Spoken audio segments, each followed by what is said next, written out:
नमस्कार. सावनीने खूपच विचित्र खेळ खेळलेला असतो.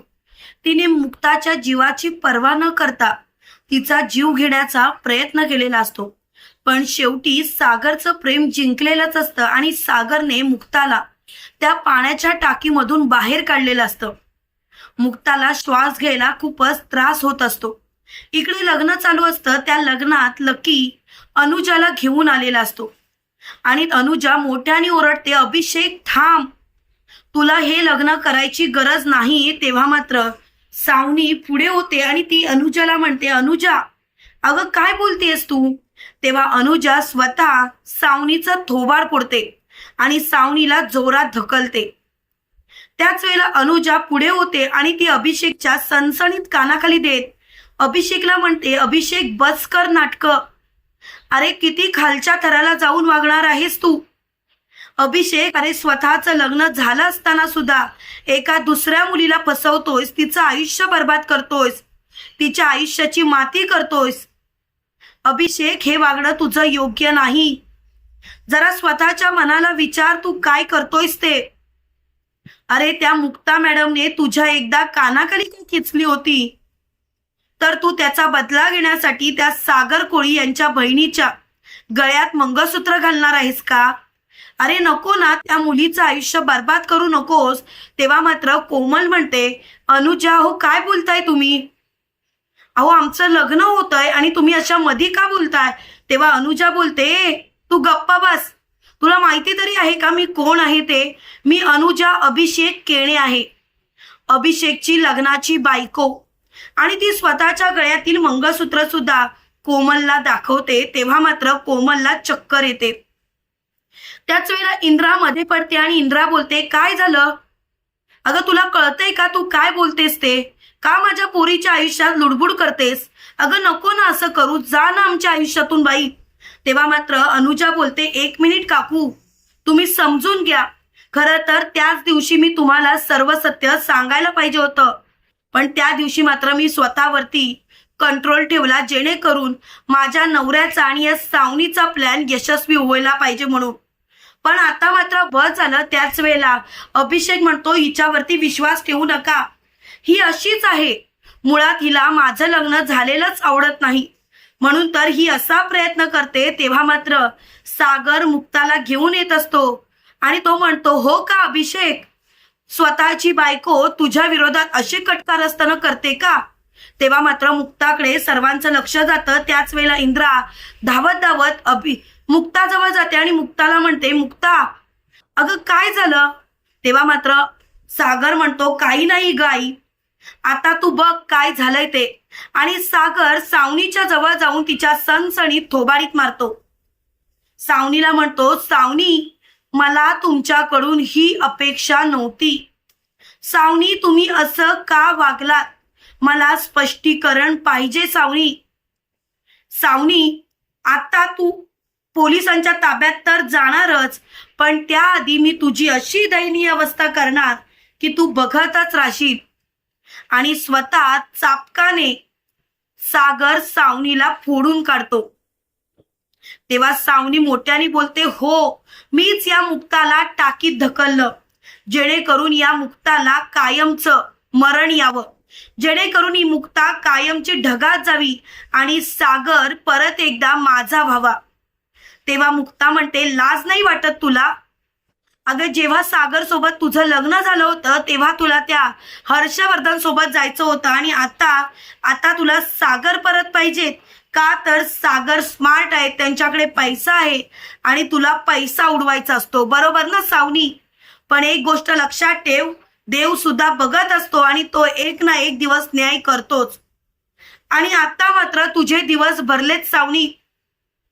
तेव्हा लगेच सावनी बोलते, मुक्ता मी तुला सहजासहजी जिंकू देणार नाही. तेव्हा मुक्ता बोलते, सावनी तुला काय करायचंय ते कर, पण आता कोमलचं आणि अभिषेकचं लग्न होऊच शकत नाही. तेव्हा मात्र अभिषेक मोठ्याने ओरडतो, मुक्ता स्वतःला खूपच शाणी समजतेस, पण काही झालं तरी मी कोमलशी लग्न करणारच. तेव्हा मात्र सागर अभिषेकला चांगलाच बदडून काढतो आणि त्याला म्हणतो, गप्प बस, अरे नालायक माणसा, तू माझ्या बहिणीचं आयुष्य उद्ध्वस्त करण्याचा प्रयत्न करतोस आणि मी तिचं आयुष्य उद्ध्वस्त करून देईन का? अरे जरा स्वतःच्या मनाला विचार की. अरे स्वतःचं वागणं कसं चालू आहे ते. खरं तर मला तुझ्या वागण्याचा अंदाजच नाही. तू असा कसा काय वागू शकतोस? अरे स्वतःची बायको जिवंत उभी आहे समोर आणि तिच्या समोर तू दुसऱ्या बाईच्या गळ्यात मंगळसूत्र घालणार आहेस. लाज कशी वाटत नाही तुला? तेव्हा अभिषेक बोलतो, हे बघ सागर कोळी, काही झालं तरी कोमल माझ्याशी लग्न करणार. तेव्हा मात्र कोमल उठते आणि म्हणते, मला जरी मरण आलं ना तरी सुद्धा मी तुझ्याशी लग्न नाही करणार. अभिषेक, तू माझ्या विश्वासाचा फायदा घेतलास. अभिषेक, मी तुझ्यावरती विश्वास ठेवला होतास, पण तू मात्र तो विश्वास धुळीस मिळवलास. माझा विश्वासघात केलास.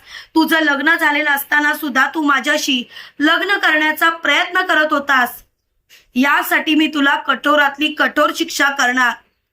तेवढ्यात मात्र अभिषेकला कळून चुकतं की काही झालं आता तरी आपलं काहीच होणार नाही. म्हणून तो लगेच अनुजाजवळ जातो आणि अनुजाला बोलतो, अनुजा मला माफ कर, माझं चुकलं. मी यापुढे असं काही करणार नाही. अनुजा, माझ्यावरती विश्वास ठेव. मी जे केलं ना ते खूपच चुकीचं केलं, पण यापुढे असं काही होणार नाही. अनुजा, यापुढे आपण दोघांनी मिळून सुखाने संसार करूया. तेव्हा अनुजा मिळते, 1 मिनिट, आपण दोघांनी मिळून? ते शक्य नाही, कारण तुझा आणि माझा संसार आता होऊच शकत नाही.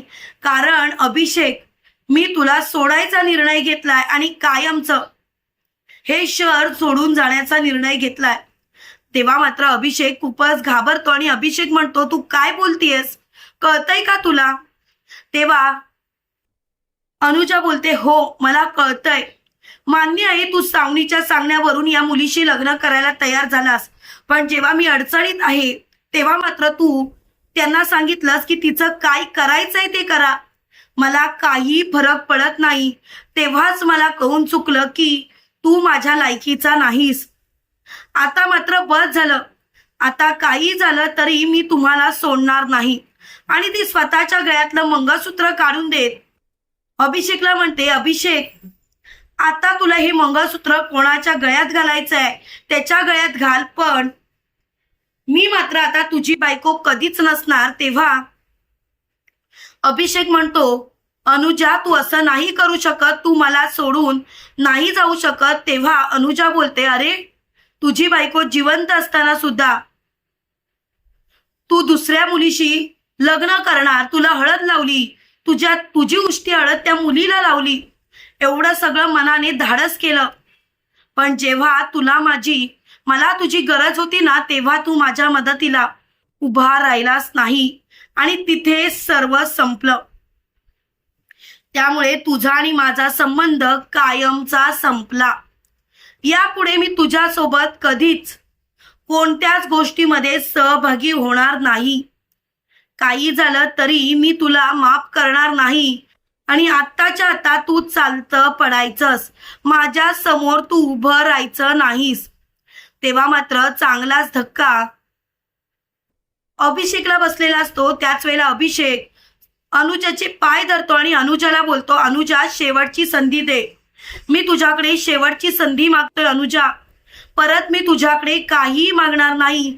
तेव्हा मात्र अनुजा बोलते, नाही अभिषेक, मी माझं फ्लाईट बुक केलंय आणि लवकरात लवकर मी आता मात्र माझं फ्लाईट आहे, त्यात थोड्याच वेळात मी तिथून जाणार आहे आणि कायमची तुझ्या आयुष्यातून मी जाणार, परत कधीच मी बाहेर येणार नाही. आणि ती मुक्ताजवळ जाते आणि मुक्ताला म्हणते, मुक्ता मॅडम, तुम्ही माझे डोळे उघडलेत.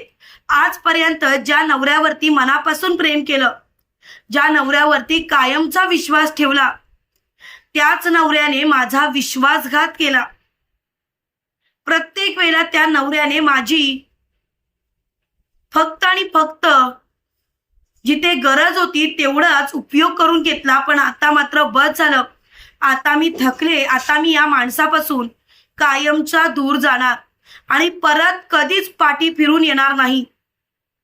तेव्हा मात्र चांगलाच धक्का अभिषेकला बसलेला असतो. अभिषेक मुक्ताला म्हणतो, मुक्ता प्लीज थांबवा तिला, माझ्या जीवाचा तुकडा आहे तो, तेव्हा मुक्ता म्हणते नाही, एवढा जर का काळजाचा तुकडा होता तर तसं वागायचं होतं, पण तुला मात्र ते सुचलं नाही. तुम्हाला काय वाटतं मित्रांनो, अनुजाचा निर्णय योग्य होता का? कमेंट करून नक्की कळवा. आणि असेच मालिकेंचे नवनवीन अपडेट पाहण्यासाठी व्हिडिओला लाईक आणि चॅनलला सबस्क्राईब करायला विसरू नका. थँक्यू.